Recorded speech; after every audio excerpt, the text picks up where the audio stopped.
I'm Christine Reiner, the Communications Coordinator for the Specialty Producers Association, and today I'm interviewing Corbin and Lena from Kansas City. They're going to talk to us about their separate operations because they each are urban farmers, but they're also going to talk about their partnership and how they've come together to really expand microgreens in downtown Kansas City. So thank you guys both for being here. How you feeling? Feeling good. Excited to be here.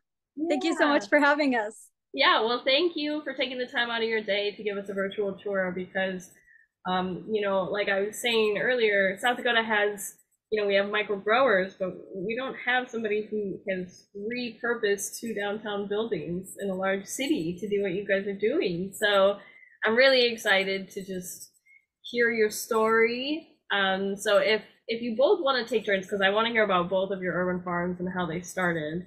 But just share with us, who you are and how you got started. Let me go first. Yep. Okay. Cool. Hey, I'm Corbin, and I own Boundless KC Microgreens and Urban Farm. And I know you mentioned at the beginning about everybody has to have a why they're farming, because we're not all doing this and getting rich at the same time. So briefly, my why started about 15 years ago when I was living an unhealthy lifestyle.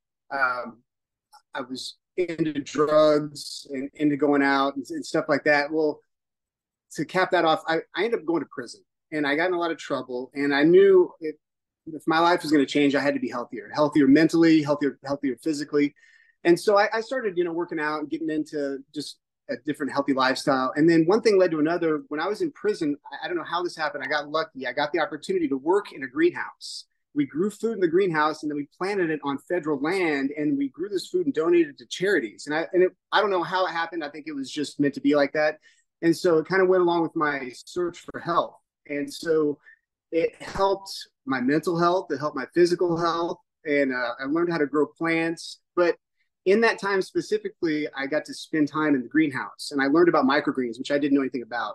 And so I got to know how to grow microgreens really well. I got to appreciate them. I researched them and enjoyed their taste and health benefits and just how cool they were and how cutting edge they were. And so I knew when I got out of prison that I was going to do something with that. So now I'm 5 years removed from that.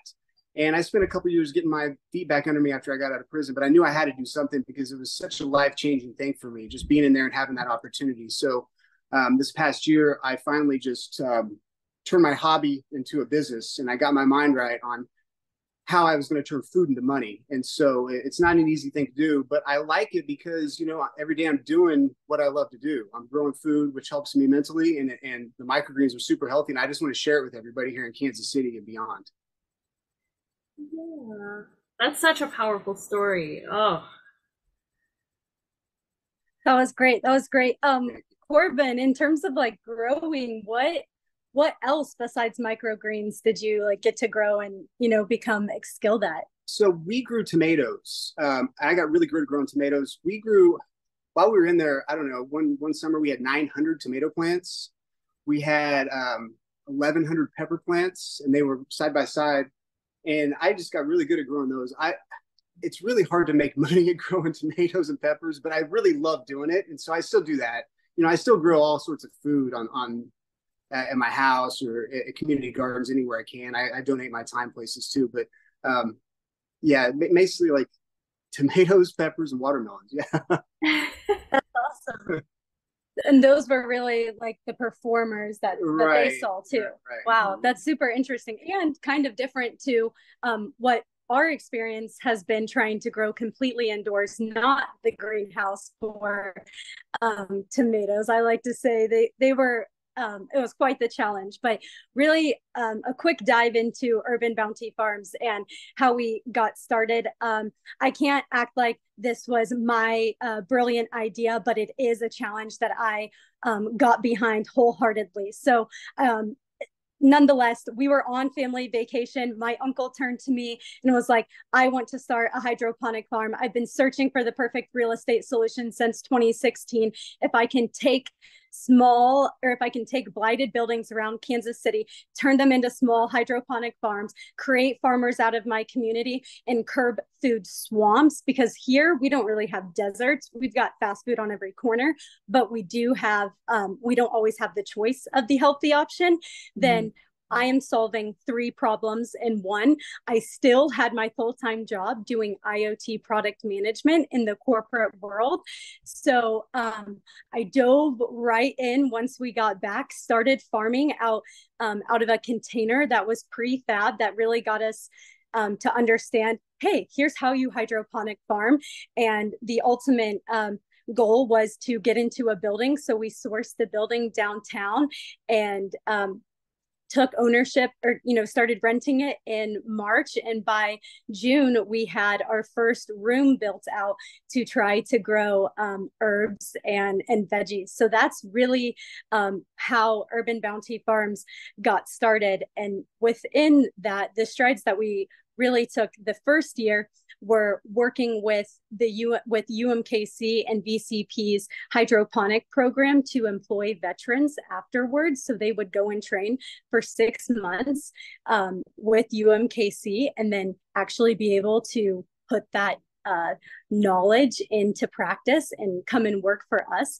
That's really where I found a lot of enjoyment in teaching people, hey, there's also this way, and then teaching me, like, did you know, if you trim it this way. So that's where a lot of my passion really came from. And then in Q4 of last year, it was too much all at once for me to do the full-time job and the urban farm. And I'd way rather have someone bang on my Jeep because I brought them radishes that I'm donating than try and sell an $80,000 camera to a corporate guy. So that's really where I'm at. I'm going from, spending hundreds to pinching pennies like never before, but it's never felt like I'm in the right position. Yeah, it's it's very hard to do what you want to do without secure funding. Even when you are 1000% certain that your idea is going to take off, there's still that hard start. And it seems like both of you knew that this is just so meaningful and so important that it's such a great benefit for your community as well. And so I hope that you are just overflowing with support, because it's such a great idea. Both of you have come together and kind of formed a partnership. So can you talk to us a little bit about that?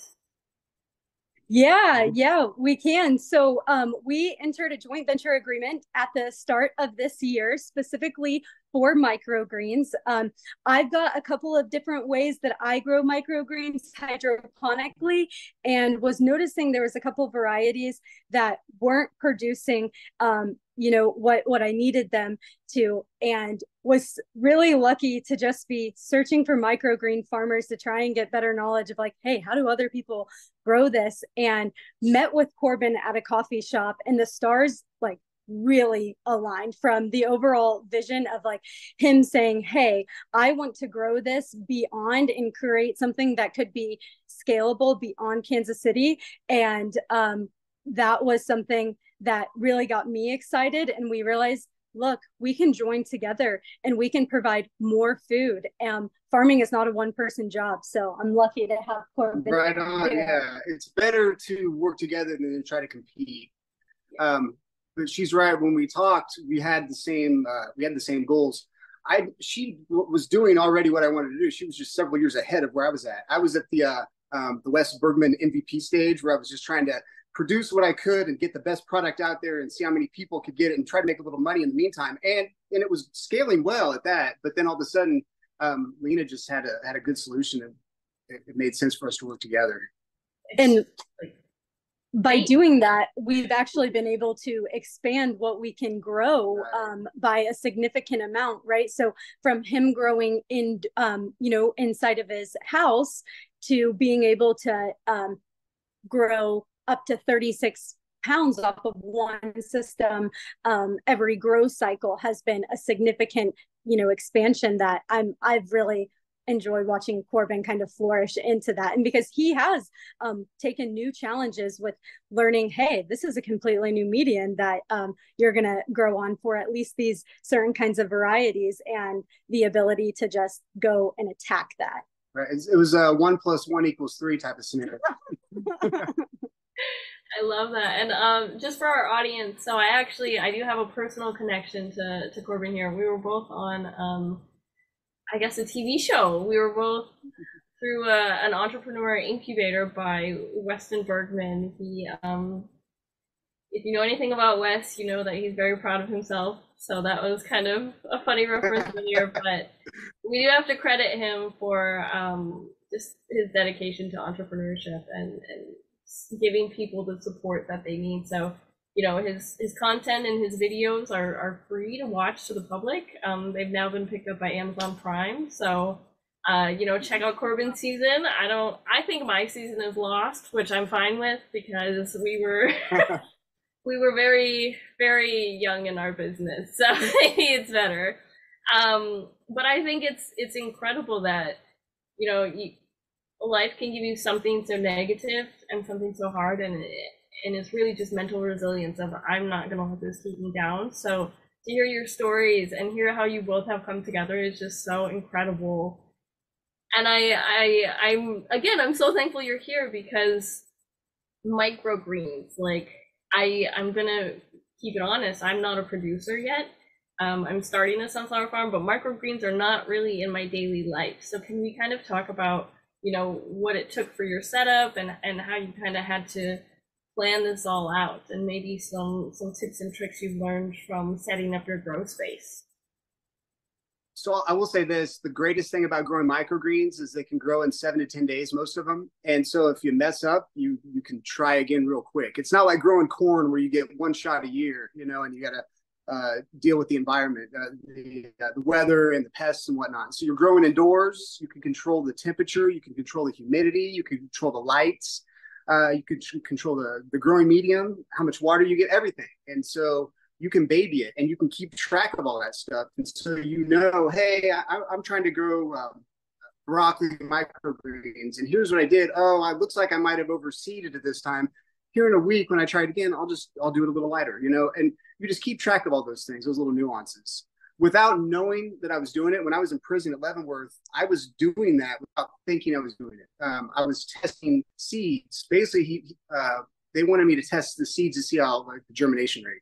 But without knowing what I was doing that. And then I was eating the little baby plants, and they're like, and they tasted good. And somebody said, I think those are healthy. And then, so that's how it kind of went from there. And so once you start learning about them, it's not just about the taste, then you learn about the health benefits, but then you see restaurants starting to use them, and it kind of elevates your opinion of that restaurant. You know, you see, hey, they got microgreens, they care about health, they obviously care about taste, and they're at the cutting edge of this new revolution that I think is going to become kind of the norm for the next 5 years.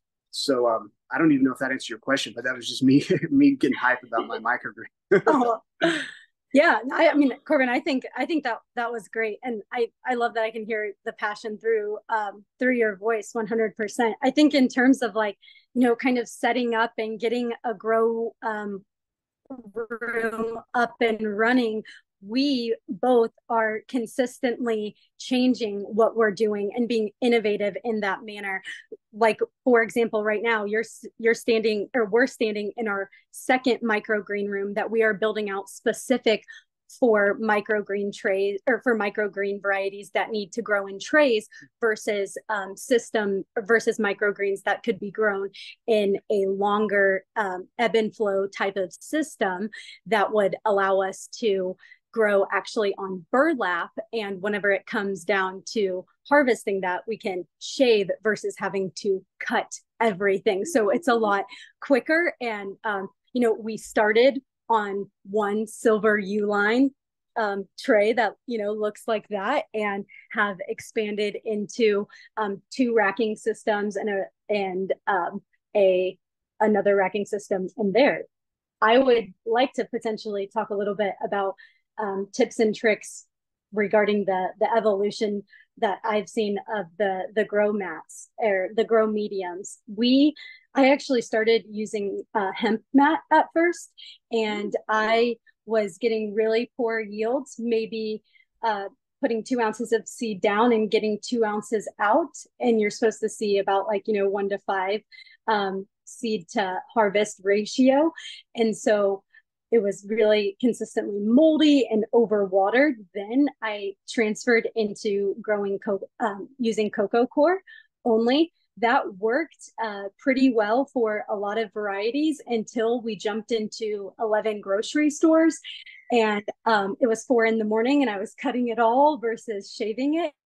That actually prompted us to grow a different method, which is really what I found works really well for most of the varieties now, and that is burlap, like the landscape material burlap. We double layer it, and it allows the roots to grow on there, still grown hydroponically, a lot less of a mess.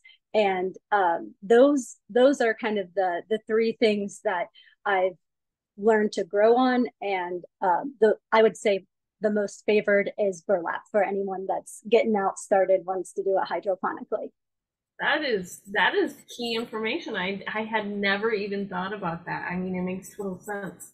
Thank you for sharing those tips and advices. I do want to go back to how many, grocery stores, how many connections do you guys deliver to, say, on a normal week? Yeah, so we're delivering 2 days a week right now on Tuesdays and Fridays. That's normally what we're seeing restaurants looking for, and it's anywhere between 5 to 10 stops each time. When we jumped into the 11 Hy-Vees, that was not with a distributor, so I was going to all of those stores myself. Some of them we had to maintain the shelves ourselves. So there was several challenges associated with that versus if you landed a distributor and then had them distribute for you. So as we turned this up the second time around, we are actually only servicing 1 grocery store, focusing primarily on restaurants and direct to consumer, just to make sure that this operation, while no one is in the business to get rich farming, we do still need to make sure we cover operations. Yeah, of course. And just from a business owner standpoint, it's got to be gut wrenching to be like, is this the right choice? Are we making the, But it sounds like you have community support. Yeah, the greatest thing about Kansas City is it's a big, small town. It's on the come up, really, because there's a lot of activity here, not just sports, but the restaurants and the theater and just different events going on around town. And everybody's really into like local celebrities, not people outside Kansas City, but like local chefs. They're usually on TV and they kind of have a little following and whatnot. And you see them out and there's a little buzz around it. So that's what's cool about Kansas City. I always say that on a side note, everybody in Kansas City is always wearing I Love KC shirts, kind of like we're tourists in our own town. So we are big fans of our own place. But our goal is to be working with a lot of private chefs, business owners that kind of have some clout in town, and even local celebrities. Like we're trying to get with Travis Kelce's private chef. We have a connection with him. I've talked to him a little bit. We maybe even get people like Luke Wade or Wes to try to do maybe some podcasts with us or something, just to giveaways. Giveaways, just to create some buzz and things like that. But we found that the local chefs is really where it's at, because they're the engine that runs the food distribution in the city. And I think you are like so on key. I love that. And like I would say and to second that, really private chefs are the people that know how to connect consumers to food the best and offer a really intimate experience. And that's why our focus is really for the private chefs and the restaurants. I mean, all it really takes is one private chef to garnish their pasta with micro broccoli instead of parsley. And then everybody in town's like, yes, we're going to garnish our pasta with micro broccoli instead of parsley. So it's just been influenced. Yeah. Yes. I've met a few Kansas City chefs, and they are like celebrity known for sure, like absolutely, completely deserving. It's an artist kind of presentation and so to take your product and make everybody want it. That's awesome.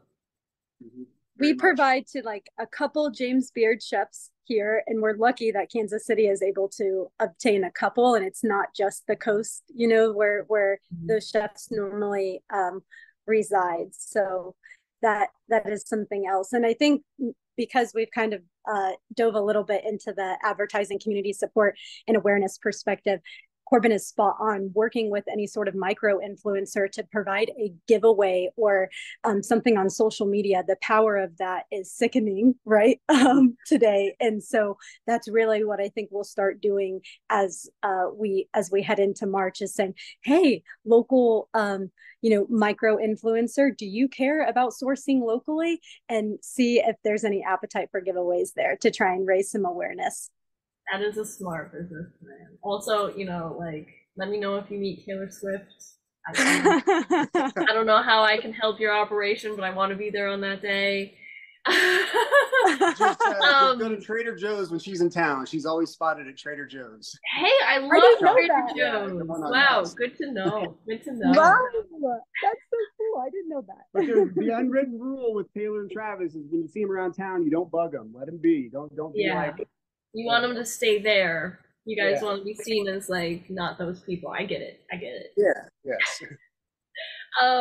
But so I'm gonna ask you to tour here in a few minutes, just so that you guys have enough time to do a walkthrough. But can you kind of tell me what like maybe some of people's favorite microgreens are? Do you have like a top one that people really request?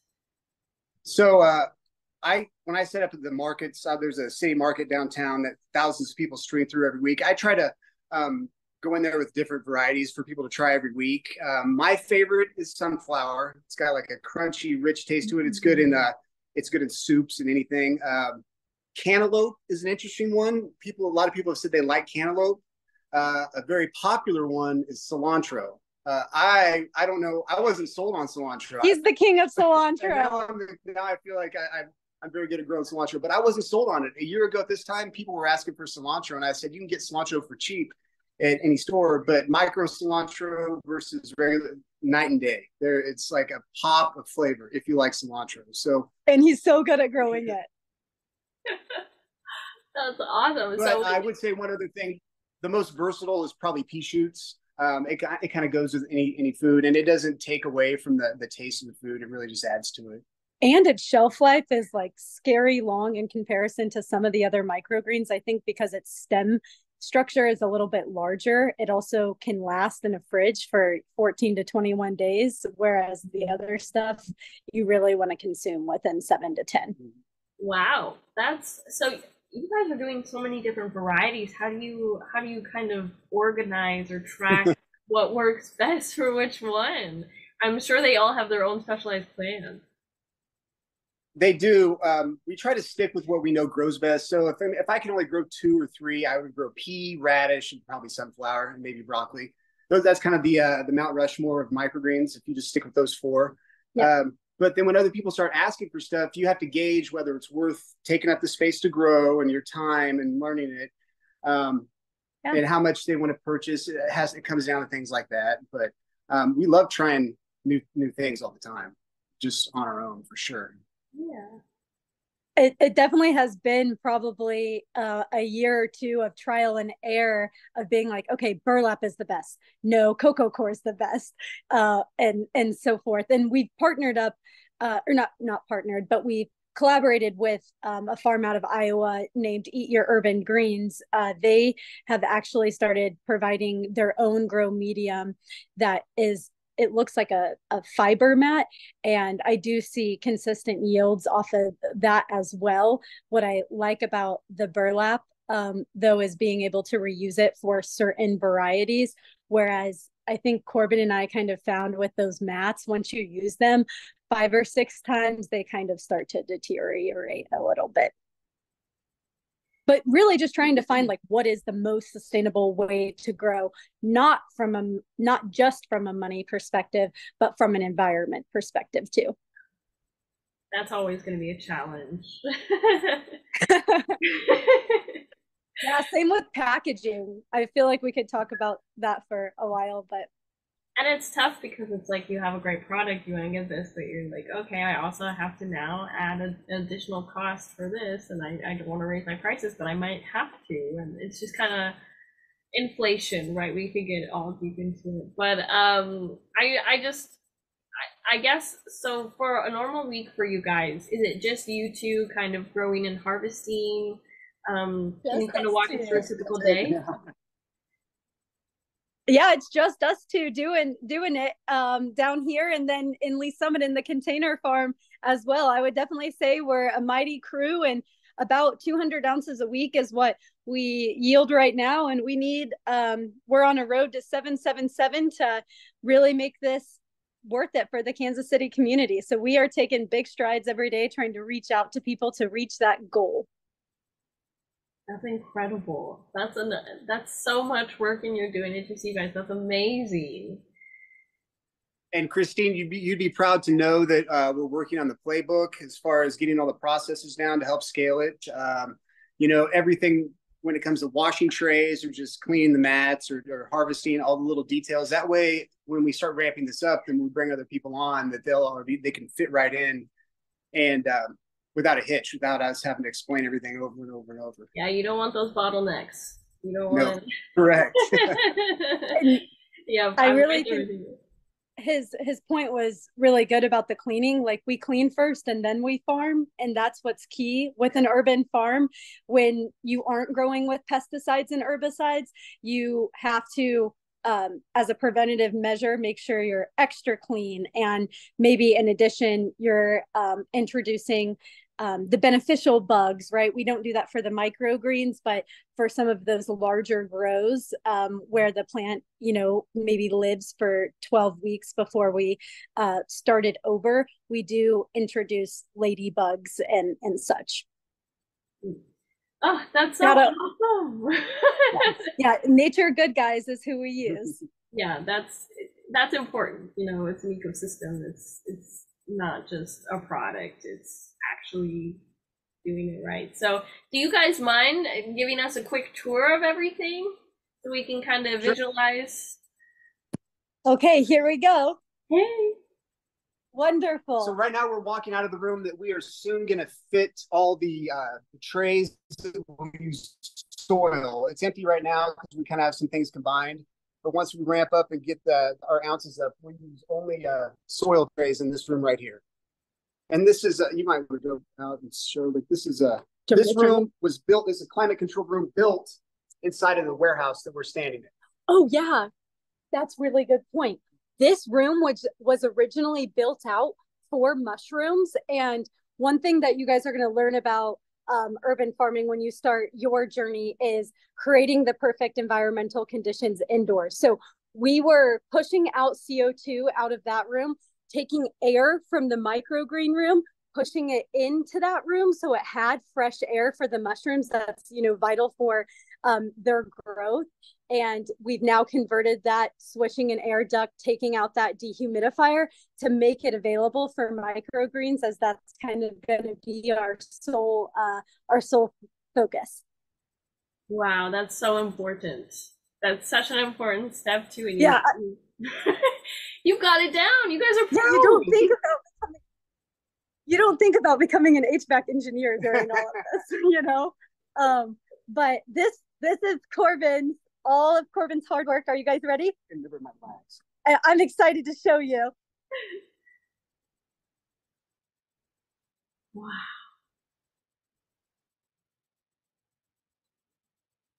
That is just... This is why we call him the cilantro king. Sunflower grown here. As you'll see here, we like the cocoa core method better. And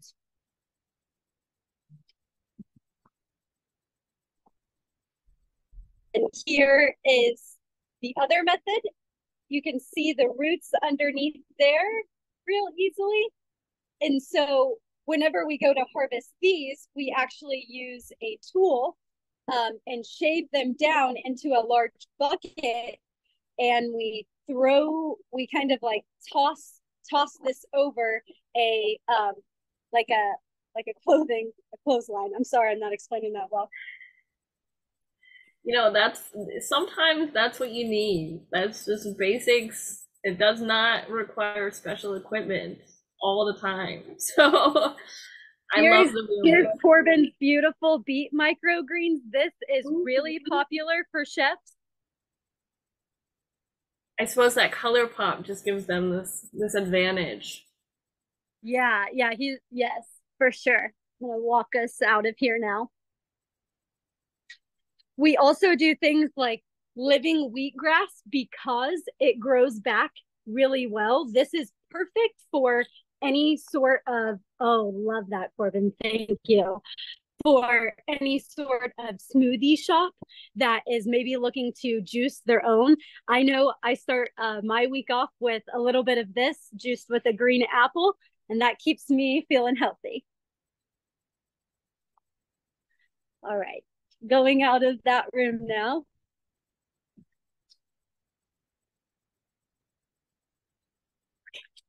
And now this is the outside area that you can see here, guys. This is an industrial area that we're in. We're specifically in the East Bottoms. More popular to Kansas City is probably the West Bottoms. Just to give you guys a little history about this building, this is actually the old East Heim Brewery, and it supplied a beer garden that went out to the electric park right by our riverfront in Kansas City. So very rich in history.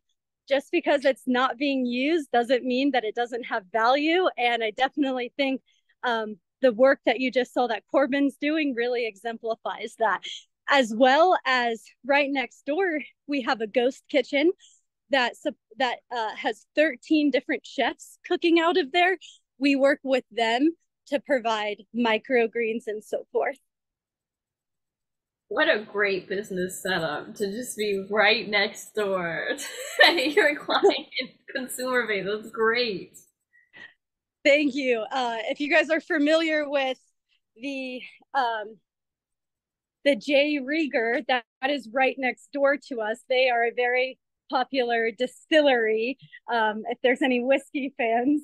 So we partnered with them previously to grow lion's mane mushroom, and they pressed it into a syrup and made Halloween inspired cocktails for the entire month.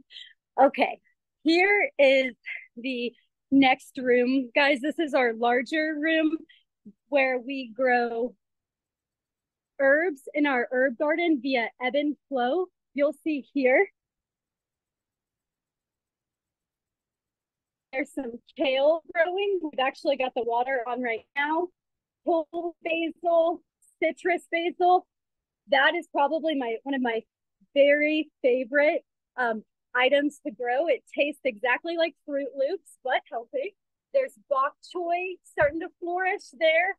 The basil Javanese right here is looking really bare because I had to take, 25 ounces of it this week.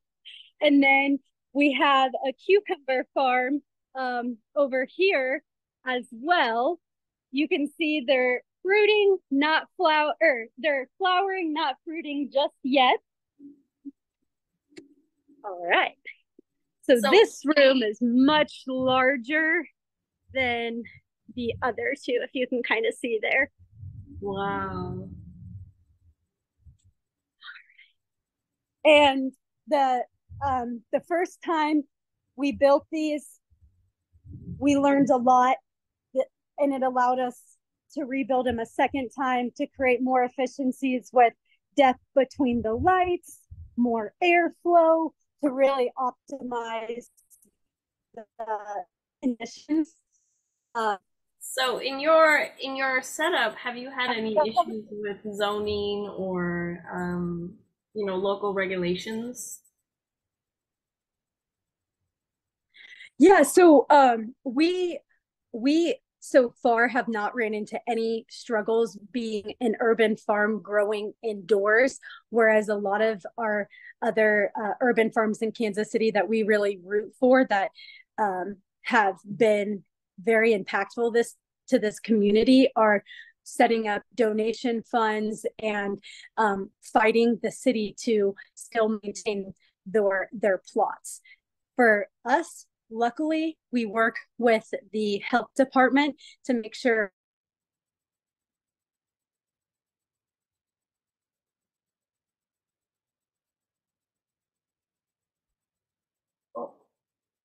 we have a little bit of a connection issue. I was thinking that might happen, but they will probably pop back on here in just a second.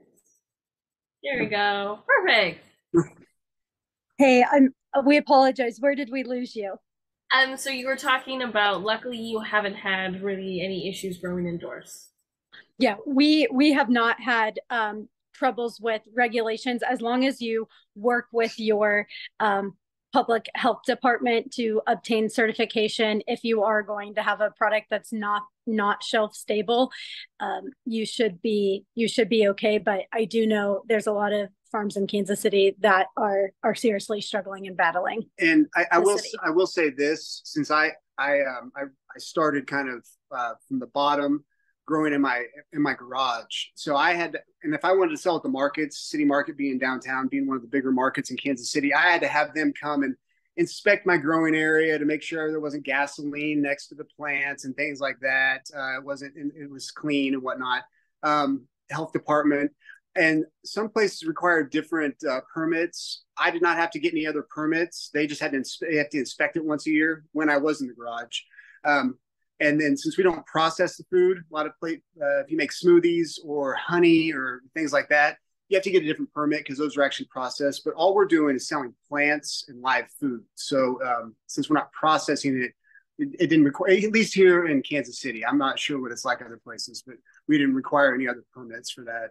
And that's a really good point to highlight the differences of growing at the market, because yes, they will require certification. Like we sell at the downtown Lee Summit Farmers Market, and the Jackson County Health Department will ask for our last inspection report from Kansas City, and so forth. So really good for anyone that's gonna, that saw the 2000, the ad to make $2,000 a week growing microgreens. Just make sure it's set up properly and sterile. So yeah. That's key, because you don't want to invest, get all set up, and then boom, you actually cannot operate. And it is quite a challenge, zoning and coding here for some urban farms. But I mean, again, the workaround of it is, it sounds like you're not processing, so it kind of is a little bit easier because you're just not doing that next step. But one question I've been having in my mind this whole time we've been talking is, how do you know when you're ready to cut the microgreens? Is there your own personal preference, or is there kind of a common timeline? The simple answer to that is when they taste good. I mean, obviously, if you're selling, you want them to be a certain length. It's a long answer, but the short answer is when they taste good. And you can always try them. The minute they start sprouting and they start getting bigger and bigger, you can always try them. Because if they do get too big, I will say this, if they do get too big, then they start tasting like plants instead of good food and tastiness. The tastiness goes away. Their health benefits are from right when they sprout till about 10 days. And once they start growing, to be specific, the second round of leaves that start coming out, that's when the nutrients really start to diminish. But you always just go off taste. Yeah. I mean, broccoli, for example, 7 to 10 days. Is there an outlier? Is there one that you were like, okay, this is very different than everything else we've done? You mean taste-wise? Yeah, just kind of has there been one pill that you're like, I don't want to grow this again? Well, should I tell her beets? Yeah.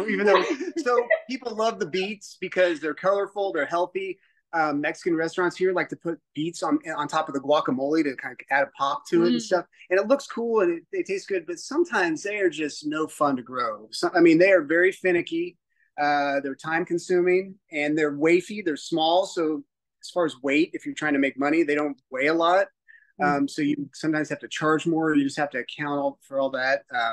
But people love them so much that unfortunately kind of have to go down that road and grow them. Yes, yes, Corbin. But yeah. if I could cut those off, I would. Yes, we totally would. Because really, you can still get the pretty from a Triton radish microgreen, which is like super easy to grow. But kind of spicy. Yeah, they can ruin a plate as well. Whereas like the beet is going to be more mild. But I was to the point of giving up on beet microgreens, and luckily Corbin is the reason why I was like, okay, I'm going to give this another go, because he's like, look, I've got this way to grow it. Have you tried this? What about this? And there were so many things that he was doing differently. And obviously you just saw the results of his output. So. Well, I'm glad that you stuck with it. You know, as a business owner, that decision every day though. As a business owner, you know, the thing you don't want to do the most, you put it out there, then all of your customers want it. That's our purpose. But hopefully, you know, hopefully people get sick of beets for you. Yep. Oh, I guess you guys, you do hydroponics. You seem very sustainable in everything that you do. Can you kind of explain to us, you know, a little bit about that in your operation and your setup, and kind of what extra things you've gone above and beyond to do? Yeah, so I know the grow medium is something we already touched on from a sustainability perspective, but in terms of being a hydroponic farm, we utilize rainwater that we collect and then run it through a reverse osmosis system and put that actually into the feeding tanks. That is done at our Lee Summit location, which holds over 12,000 plant sites, produces around 125 pounds of food a week, and operates on 5 gallons of recycled water a day. So just that portion of the operation is extremely sustainable. Here, we do utilize an RO system, and we just consistently recycle that water as well.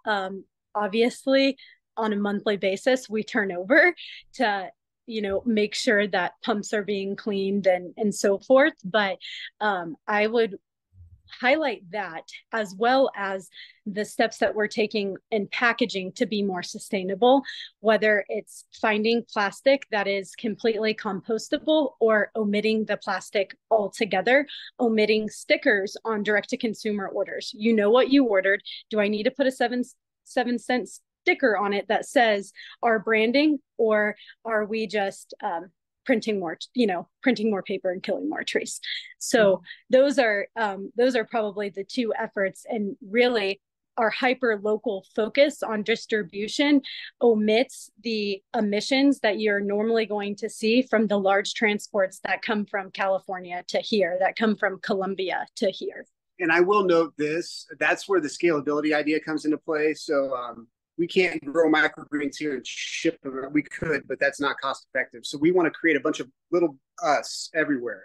We want to go to Omaha and Des Moines and Macon, Nebraska, and then Minneapolis, and just have a bunch of us and old buildings in all these towns. And then people buying that sort of stuff locally, because we can't ship everywhere. It's not the right way to go about it. And it creates jobs, and it's healthier food.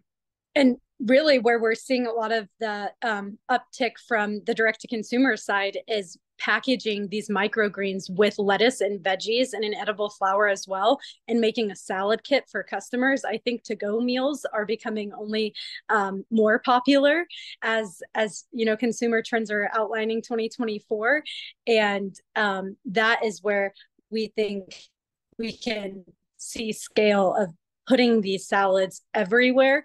I do want to make note though, like, to me, Corbin and I want to be innovative farmers. We are not trying to be like a chef or a restaurant. We would love to grow food for them and not be like, oh, we made this beautiful meal. We provided this beautiful greens and you created something almost too pretty to eat. It's a slippery slope because, you know, as business owners, you want to get them all the consumers you can, but sometimes you're like, and this is my lane. This is best if I stay here. But yep. I love the idea that you want to create a bunch of mini yous, because again, a thing that I like to talk about is COVID and how it shut down our food supply chain. And if we do bring more awareness to things within our community and support this when we're not in crisis, then we can actually give it a strong foundation. So then, heaven forbid something else happen, you know, your community already trusts you. So I just applaud your mission, and you got me excited to go try some sunflower microgreens that I'm gonna grow. That's great. Yeah, but I guess so that we can have enough time for questions here in a little bit. We've talked about you scaling future plans. Is there anything that's currently on the horizon that you're already implementing, or future goals you want to share? Yeah, I think one partnership that I would like to talk about is working with John Knox Village in Lee Summit. They are a residential community for aged people, and they have over 1,400 residents, and they have recently approached us. We just dropped off our first order of microgreens for their kitchen this week, but also believe that there is a greater relationship to consult and work with them to build out a farm at their at their residence to support their 1,400 residents, as well as the Lee Summit community. So I think that's something I'm really excited for, because at the end of the day, I do understand, like, me and Corbin are capped on a bandwidth perspective, even if we wake up at 4 and don't see our partners until 10 p.m. Having 15 more hands of volunteers that are ready, excited about learning hydroponic farming, means expansion altogether, more food that's intentionally grown to people, and that is just something I'm jumping up and down for. That is such a cool project. And yeah, like you said, you're gonna have to get some volunteers, because you know you're already running so much. But congratulations, that's a huge thing for, you know, any entrepreneur. But you guys, I really hope to see you pop up a lot of more places, and hopefully, you know, you're able to take a little bit off your own plates, because you deserve some time to just be. Balance is key. That's for sure. Yeah, balance is key. But you know, we're talking about inspiring people. Is there any like advice you wish you had when you first got started that you could share? So, and especially maybe for you, because it'd be cool if you started growing microgreens, and especially sunflower microgreens, since that's kind of going along with what you're looking into do. The thing to do is just to start doing it. Make sure you get a nice tray, simple things. Get a nice solid tray, something that's not flimsy and you'll break or tip over. Just get some potting soil, something easy to start with, you know, and have one little tray. Make sure the lighting's decent, and make sure you water it. And then there's videos out there. I'm not going to go into all the details of how to do it, but there's videos out there. Just start doing it. And then a lot of videos are going to give you different information. Just follow what they do and then tweak it to whatever works for you. That's the best thing you can do, is just start. Again, the whole Wes Bergman thing, you know, just get started and then keep figuring it out and keep figuring it out. The first time I grew microgreens, aside from the greenhouse when I was in Leavenworth, when I got out, I got the blueberry container, and I chopped off the top and used that as the tray underneath, and grew microgreens and soil in a little blueberry container. Now that was just like my little way of, you know, starting out and figuring things out. And it was kind of cool. I ate them and they didn't last long, and it was fun. But, you know, that was my little remedial way of starting how to grow microgreens. Yep. Anything is a tool. Anything. I think that's probably key. A lot of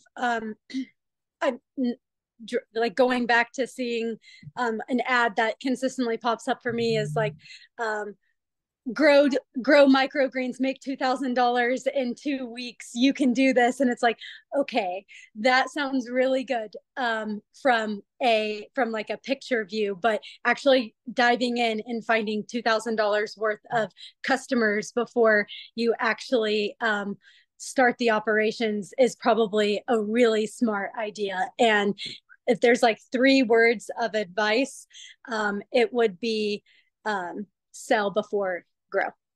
Mm-hmm. Mm-hmm. And that is very important. I think you see other big urban farmers that have received capital funding, and they have not implemented that manner, and that is why they have not shared their profits. They've only shared the money that they've received from an investment perspective. Yeah, it's so smart because a lot of business owners, like, marketing is my thing. That is my business. But I try to often imagine what I would be like if I wasn't a marketer and my business would not succeed.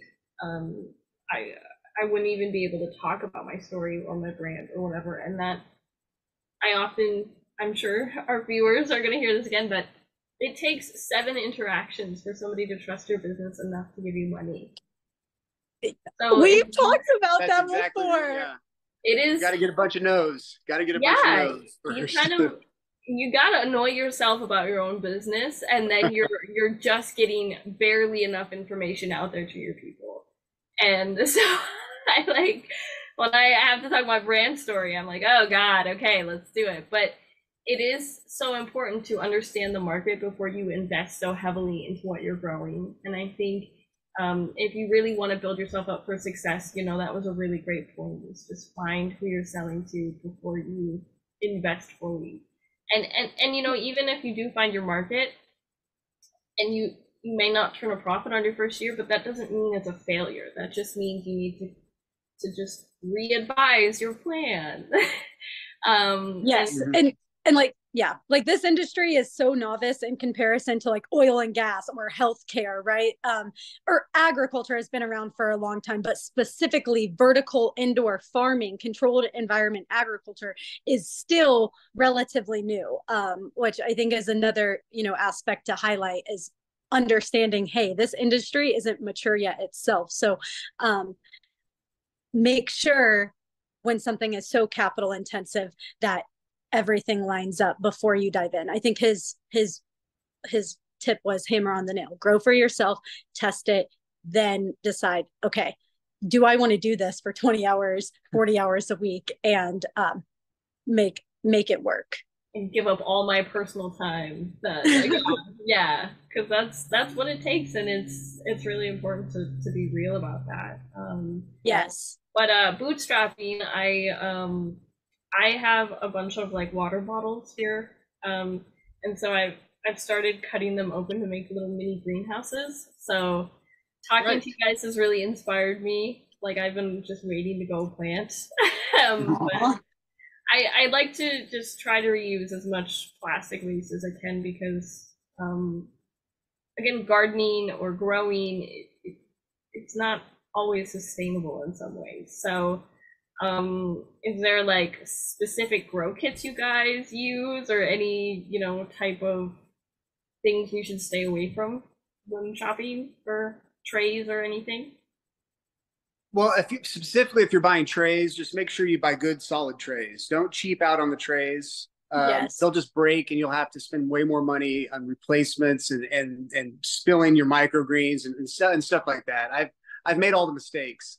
So get good trays and get a good growing medium. Yeah, and I would say like star brands that we seem to utilize consistently are Bootstrap Farmer, and from a supply perspective, and then we utilize someone local to get our soil here. So work with your local nursery or gardener to provide that. They're named Year Round Garden. And from a seed perspective, tried and true for us has always been True Leaf Market and Johnny Seeds. And I mean, it is a night and day difference from a grow perspective. We do I do have inspirations to get down to Baker Creek Field down in Springfield. We've heard really good things about them from a seed perspective. And I'll also add this. That's to buy mass quantities of seeds.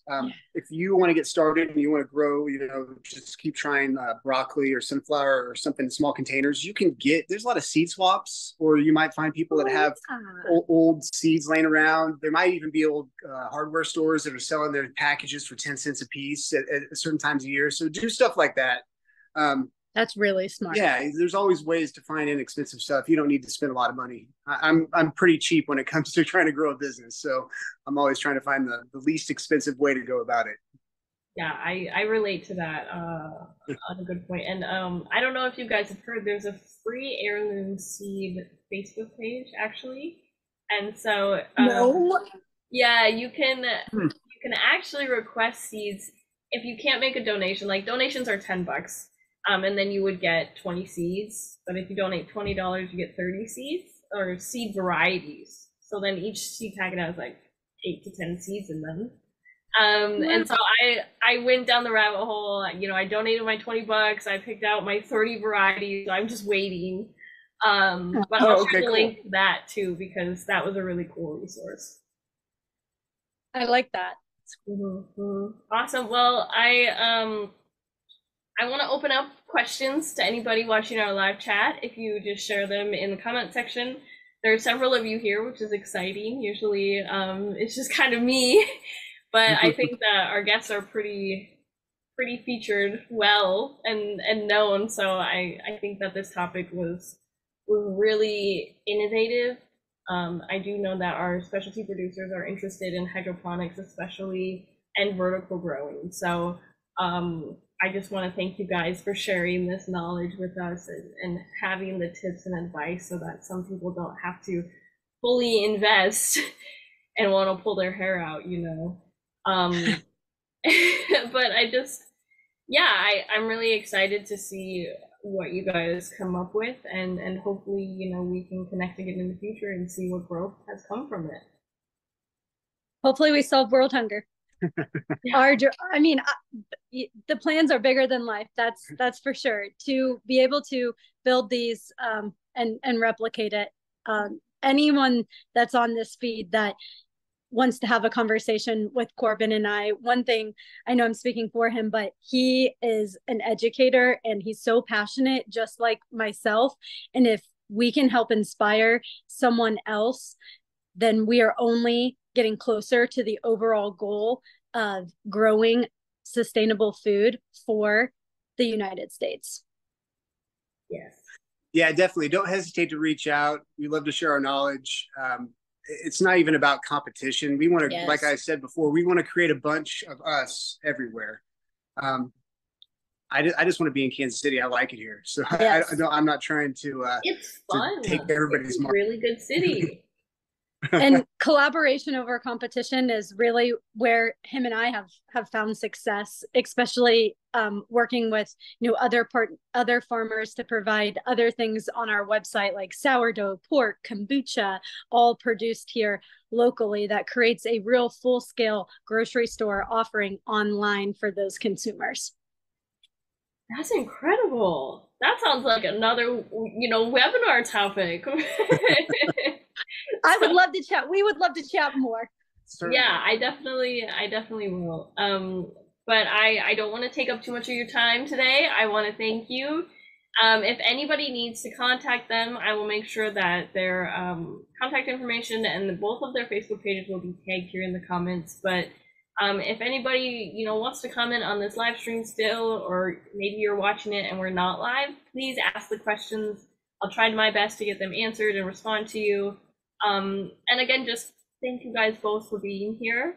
I've had an incredible time and I feel so inspired. So thank you for all you do. Thank you, Christine, and we enjoyed it very much. Don't hesitate to reach out, anybody. Absolutely will do. All right, and thank you, viewers, for watching. This segment has been funded by a partnership between the Natural Resources Conservation Service and the South Dakota Specialty Producers Association to promote sustainable agricultural practices and environmental stewardship. And as we learned today, that can happen in a building downtown of a busy city. You can do this anywhere. I am so thankful that I get to interview such great growers and people. So yeah, guys, we'll be in touch. Thanks again. All right. Thanks. Bye now. Bye. Bye.